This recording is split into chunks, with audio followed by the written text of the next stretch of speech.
Hello everyone. Took a bit longer time to come back, but I am back again. It's कहानियाँ याद शहर से। ये platform हमेशा रहेगा आपको कहानियाँ सुनाने के लिए, बट इस बार मैं इसमें कुछ और ऐड ऑन भी कर रही हूँ, और वो है लिटिल फैक्ट्स। लिटिल फैक्ट्स में हम कुछ ऐसे टॉपिक्स पे डिस्कस करेंगे जो एक्चुअली एग्जिस्ट करती है, जो हम मानते हैं, जानते भी हैं, बट उसे समझने के तरीके अलग अलग हो सकते हैं। ये हमेशा हम भूल जाते हैं, तो हम उसको समझने की कोशिश करेंगे और उसके साथ साथ उसको कोऑर्डिनेट करने की कोशिश करेंगे कि एक्चुअली क्या है, व्हाट इज़ इट एक्चुअली। सो ज़्यादा टाइम वेस्ट ना करते हुए मैं आज का टॉपिक आपको बताती हूँ कि क्या है। आपको याद होगा, हम बचपन से आज तक अभी भी इनफैक्ट हमारे जनरेशन, हमारे आने वाली जनरेशन भी एग्जिस्ट जो कर रही है जनरेशन, जो छोटे बच्चे हैं हमारे सबके घरों में, हम उन्हें भी ये कहानी सुनाते हैं।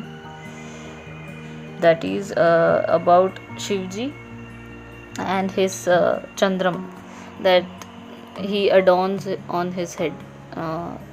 तो ऐसी एक कहानी है जिसमें हमें कहा गया है कि चंद्रमा को एक श्राप मिलता है जिसमें वो मर जाते हैं, 15 दिन के बाद मर जाएंगे, एंड देन ही रीबॉर्न्स, बिकॉज वो श्राप वापस लिया जाता है। पूरी तरीके से नहीं ले पाते हैं, तो इट इज़ लाइक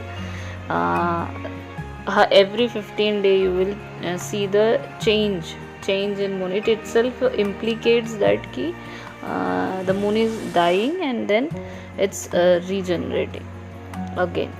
So ऐसी एक कहानी है।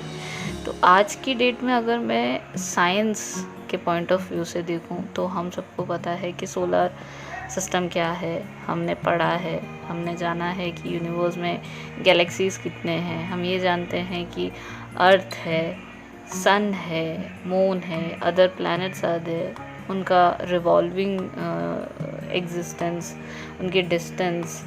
सो हम ये भी जानते हैं कि एक पर्टिकुलर एंगल ऑफ मोशन में मून रोटेट करता है अर्थ के इर्द गिर्द। हम ये भी जानते हैं कि मून और सन का भी एक इंक्लाइन रोटेशन मोशन आता है, जहाँ पे जितना लाइट सन से मून पे गिरता है उसके हिसाब से हमें मून विजिबल होता है। और वो इस तरीके से होता है कि मून का खुद का भी एक ये है, it's made of something where it reflects light. So इस वजह से हमको मून का जो रिफ्लेक्ट किया हुआ लाइट है उस वजह से मून हमें दिखाई देता है। And the most important part is कि जिस एंगल पे, जिस रोटेशन पे वो रोटेट हो रहा है, वो खुद भी रोटेट होता है, उसके अलावा ही उसकी खुद की एक स्पिनिंग मोशन होती है, उसके अलावा ही वो अर्थ के इर्द गिर्द घूमता होता है। तो जिस एंगल पे सन उसे विजिबल होता है या लाइट उस पर गिरती है, और जितने पोर्शन पे गिरा उतना ही पोर्शन से लाइट रिफ्लेक्ट होता है और उसी आकार का हमें मून दिखाई देता है। हम छोटे थे तब से हमें एक कहानी सुनाई गई है कि चंद्रमा is been represented as a human and it gets a shrap where it dies after 15 days, and then that shrap cannot be removed completely, so it is been given a boon that after 15th day it will come recreating itself again to a full moon. That is like a journey from no moon to a full moon, or you can say full moon to a no moon. So what it might be, क्या लगता है आपको, क्या हो सकता है ये?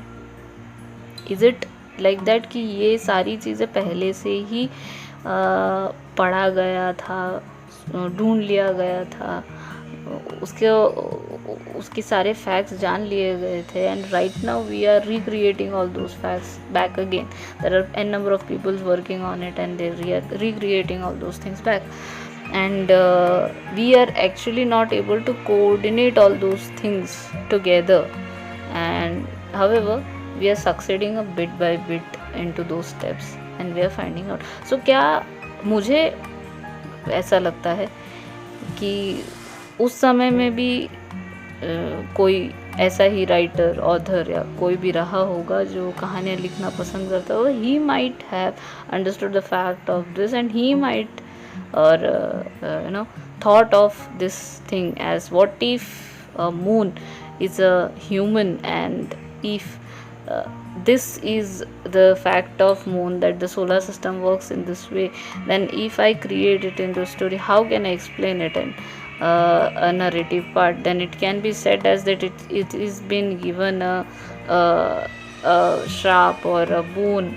and then it can change the phase from one stage, that is a no moon, to a full moon, or a full moon to a no moon. So it all means only one thing, that कि जिस हिसाब से उस पर प्रकाश पड़ता है उस हिसाब से और उसी आकार का वो आपको दिखाई देने लगेगा. What a thought, what a thought man. क्या कभी किसी ने ऐसा सोचा है कि हमारी हर पुरानी जो कहानियाँ है उसके पीछे ऐसी वजह हो सकती है? कोई भी इस तरीके से सोचता हो the similar kind of thought processes, so please do let me know. I would like to know about it.